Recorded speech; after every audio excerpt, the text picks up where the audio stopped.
Trends in physical property का अंतिम point electronegativity.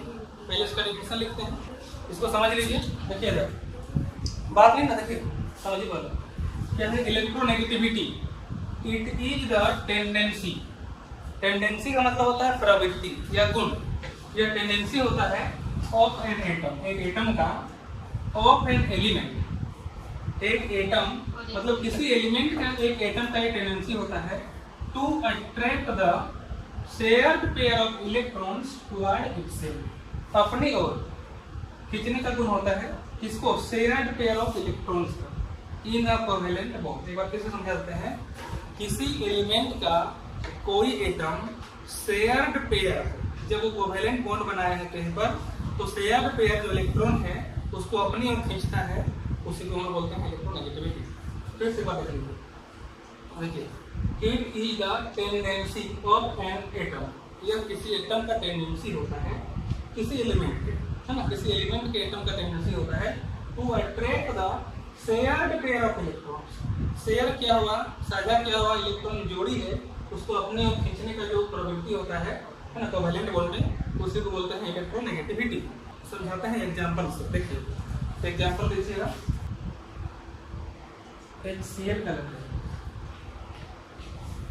ठीक है। हाइड्रोजन में कितना इलेक्ट्रॉन होता है, एक इलेक्ट्रॉन होता है।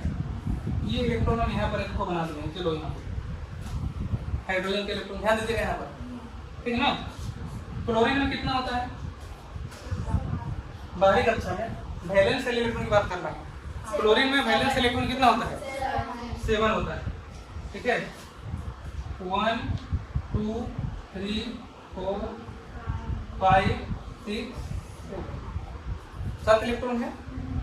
अब इसको 2 पूरा करना है अपनी कक्षा में, और इसको 8 पूरा करना है। कितना पूरा करना है, 8 पूरा करना है। ये दोनों एलिमेंट क्या करेंगे, इलेक्ट्रॉन का शेयरिंग करेंगे, क्योंकि ये पूरी तरह से दे नहीं सकता।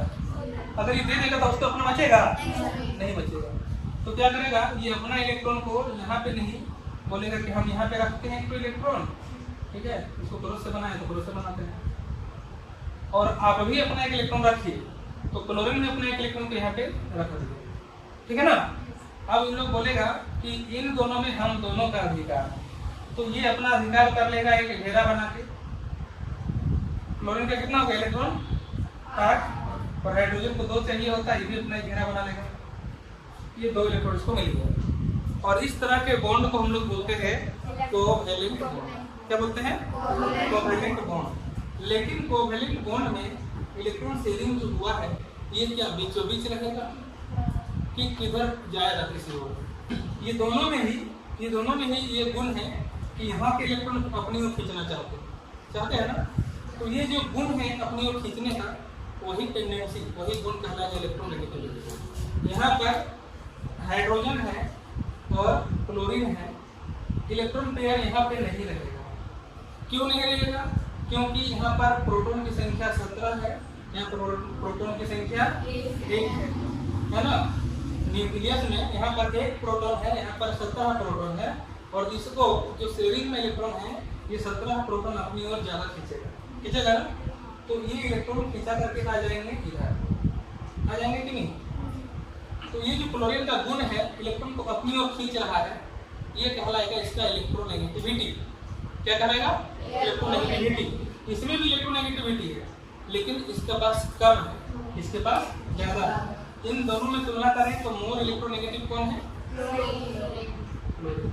किसी गुण को, इसी टेंडेंसी को इलेक्ट्रोनेगेटिविटी बोलते हैं। क्लोरीन ज्यादा अपनी ओर खींच पाएगा, क्योंकि उसके पास प्रोटॉन ज्यादा है ना। प्रोटॉन में खींचता है इलेक्ट्रॉन को अपनी ओर, कौन खींचता है, प्रोटॉन। इसके पास ज्यादा प्रोटॉन है, तो शेयर पेयर को अपनी ओर ज्यादा खींच पाएगा। इसकी वजह से क्या होगा, ये जो बॉन्ड बनेगा क्लोरीन के बीच में, ये हो जाएगा कोवैलेंट बॉन्ड। लेकिन शेयरिंग वाला इलेक्ट्रॉन क्लोरीन की तरफ आए हैं, तो क्लोरीन में थोड़ा सा नेगेटिव चार्ज मिल जाएगा, और हल्का नेगेटिव को डेल्टा माइनस से दिखाते हैं। और क्योंकि देखिए ये बीच में था, तो दोनों बैलेंस इसकी ओर आ गया, तो हल्का नेगेटिव हो गया, इसका मतलब इसका अपोजिट ये क्या बनेगा, हल्का पॉजिटिव बनेगा, अभी चार्ज बन गया, ठीक है ना। तो शेयर्ड पेयर ऑफ इलेक्ट्रॉन को अपनी ओर खींचने का जो गुण होता है किसी भी एलिमेंट के एटम का, उसको इलेक्ट्रोनेगेटिविटी बोलते हैं। क्या बोलते हैं? इलेक्ट्रोनेगेटिविटी।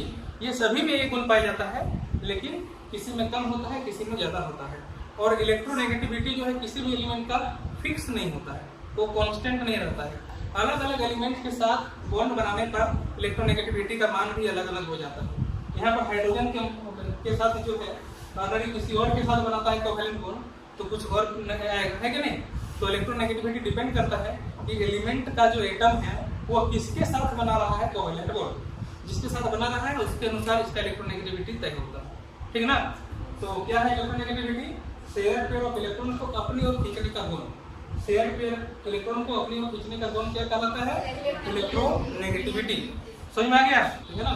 एक साइंटिस्ट थे पॉली, उन्होंने एक स्केल बनाया था जिसको पॉली स्केल बोलते हैं, और उन्होंने अलग अलग एलिमेंट्स का इलेक्ट्रोनेगेटिविटी को लिखा था कि किसका इलेक्ट्रोनेगेटिविटी कितना होगा। लेकिन इलेक्ट्रोनेगेटिविटी किसी एलिमेंट का फिक्स नहीं हो सकता। अलग अलग एलिमेंट्स में, अलग अलग एलिमेंट्स नहीं, अलग अलग कंपाउंड में एलिमेंट अलग अलग इलेक्ट्रोनेगेटिविटी शो करते हैं। तो हमें उसको याद नहीं करना है, ठीक?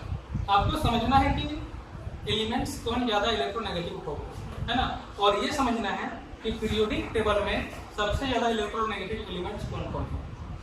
तो पीरियोडिक टेबल में सबसे ज्यादा इलेक्ट्रोनेगेटिव एलिमेंट्स जो है ना, आप 3 ही शब्द से याद रखिए, कौन से?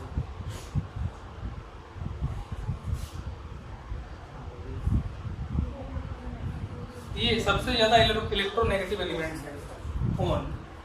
देखिए FON ऐसे चल रहा है ना?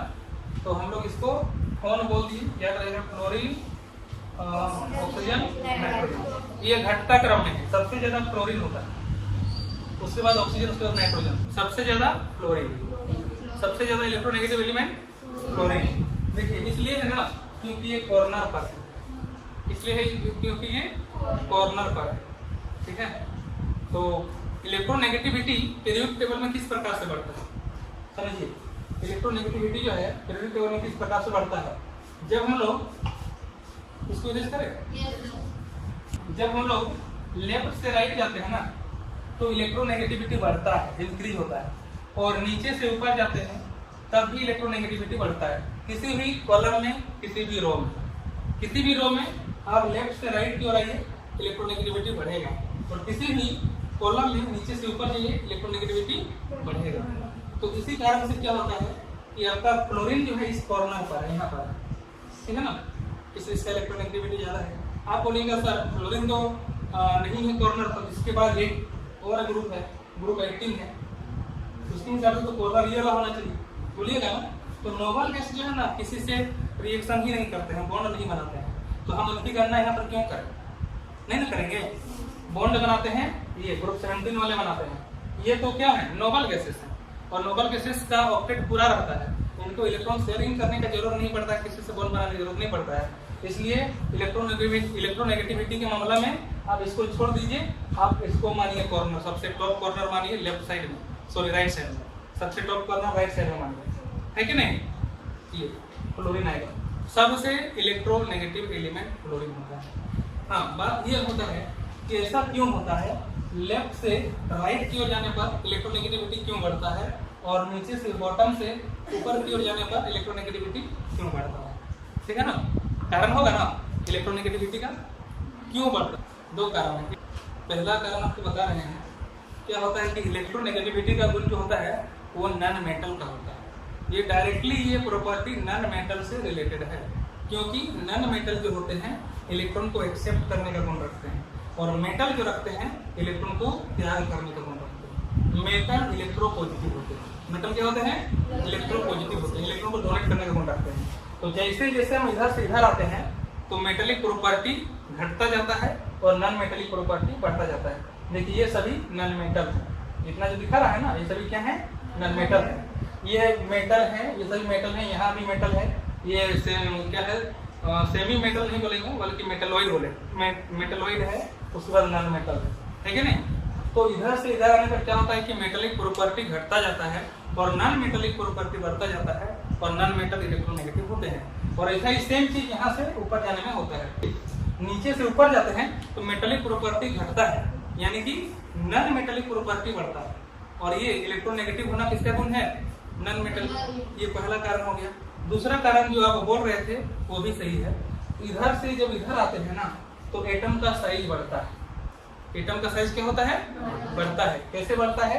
यहाँ पे 3 प्रोटॉन, 4 प्रोटॉन, 5, 6 प्रोटॉन की संख्या बढ़ रहा है कि नहीं? मतलब जो न्यूक्लियस है, न्यूक्लियस में पॉजिटिव चार्ज की संख्या बढ़ रहा है। तो जैसे जैसे पॉजिटिव चार्ज की संख्या बढ़ेगा वो इलेक्ट्रॉन को खींचने का पावर बढ़ता जाएगा, है कि नहीं? तो सबसे ज्यादा बढ़ेगा, बढ़ते बढ़ते बढ़ते यहाँ पे खत्म हो गया। सबसे ज्यादा इसी का हुआ, इसीलिए सबसे ज्यादा इलेक्ट्रोनेगेटिव कौन होता है? क्लोरीन होता है। फिर नीचे से ऊपर जब जाता है तो बोलिएगा कि सर साइज तो उसमें घटता जाता होगा, है ना? साइज सही में घटता जाता है, लेकिन जब हम लोग नीचे से ऊपर की ओर जाते हैं तो याद कीजिए कि सबसे नीचे वाला में सबसे ज्यादा सेल है, 6 सेल है। सबसे नीचे वाला में 7 सेल है। सेल की संख्या बढ़ रहा है, और सेल की संख्या बढ़ने से क्या होता है कि जो बाहरी इलेक्ट्रॉन है ना, वैलेंस शेल के जो इलेक्ट्रॉन है उनका न्यूक्लियस से दूरी भी बढ़ जाता है, और न्यूक्लियस से दूरी बढ़ने पर खींचने की क्षमता भी क्या हो जाती है? कम हो जाती है। लेकिन जैसे जैसे ऊपर जाते हैं सेल की संख्या कम हो जाती है। क्लोरीन में कितना सेल है? 2 ही सेल है। सबसे नीचे वाला में 7 सेल है। अब बताइए 7 सेल वाला तो ज्यादा दूर में होगा ना, और 2 सेल वाला कम दूरी पर होगा। तो कम दूरी पर रहता है इलेक्ट्रॉन, जिसकी वजह से उसका आराम से वो खींच पाता है, ठीक है नहीं? इसलिए भी बढ़ता है। तो 2 कारण इलेक्ट्रोनेगेटिविटी बढ़ने का। पहला कारण आपको बताया मेटालिक प्रॉपर्टी के कारण होता है, नॉन मेटालिक प्रॉपर्टी के कारण होता है, और दूसरा कारण साइज पर रिलेट करता है, ठीक है? तो इसी के साथ जो है आपका ये चैप्टर कंप्लीट हुआ। थोड़ा सा एक टेबल बना के हम लोग एरो के द्वारा दिखाएंगे कि इधर से किधर जाने पर क्या बढ़ता है क्या घटता है। देखिए स्टूडेंट्स, ये जो इमेज आप देख रहे हैं, इस इमेज में पीरियोडिक ट्रेंड्स को दिखाया गया है। इसमें एरो की दिशा में प्रॉपर्टीज को बढ़ते हुए दिखाया गया है। मतलब जिधर एरो बढ़ रहा है उधर वह प्रॉपर्टी बढ़ रहा है। एग्जाम्पल के लिए सबसे ऊपर में आप देख रहे हैं आयोनाइजेशन एनर्जी लिखा हुआ है। इसका अर्थ यह हुआ कि लेफ़्ट से राइट की ओर जाने पर आयोनाइजेशन एनर्जी बढ़ेगी। उसी प्रकार से सेकेंड लाइन में लिखा हुआ है इलेक्ट्रॉन एफिनिटी। तो लेफ़्ट से राइट की ओर जाने पर इलेक्ट्रॉन एफिनिटी भी बढ़ेगी। तो इसी प्रकार से आप लोग बाकी सभी ट्रेंड्स को देखकर समझ लीजिए पीरियोडिक ट्रेंड्स क्या होते हैं, कैसे बदलते हैं। इलेक्ट्रॉन एफिनिटी का मतलब इलेक्ट्रोनेगेटिविटी ही होता है। और स्टूडेंट्स, अब हम आखिरी पॉइंट्स पर पहुंच गए हैं। अब हमें समझना है एनोमलस बिहेवियर ऑफ पीरियड 2 और 3 एलिमेंट्स। तो आइए देखते हैं एनोमलस बिहेवियर क्या होता है पीरियड 2 और 3 एलिमेंट्स का। सेकेंड पीरियड एलिमेंट्स का एनोमलस बिहेवियर क्या होता है? इसको हम लोग डायगोनल रिलेशनशिप भी बोलते हैं। ग्रुप 1, ग्रुप 2, ग्रुप 13, ग्रुप 14 के एलिमेंट्स में ये पाया जाता है। क्या रिलेशनशिप है देख लीजिएगा। लिथियम का जो प्रॉपर्टी है ना, कैरेक्टर, कुछ इससे मिलता है। ऐसे तिरछा खींच लीजिए, मैग्नीशियम से, इसका मिलता है एल्युमिनियम से, और इसका मिलता है सिलिकॉन से। ठीक, कोना कोने को हम लोग क्या बोलते हैं? डायगोनल बोलते हैं कि इसीलिए इसको बोलते हैं डायगोनल रिलेशनशिप। इसका कुछ कैरेक्टर इसके साथ मिलता है, इसका भी कुछ कैरेक्टर इसके साथ मिलता है, ठीक है? इसका भी कुछ इसके साथ मिलता है। सेकेंड पीरियड वाला का मिलता है थर्ड पीरियड के साथ, ठीक है?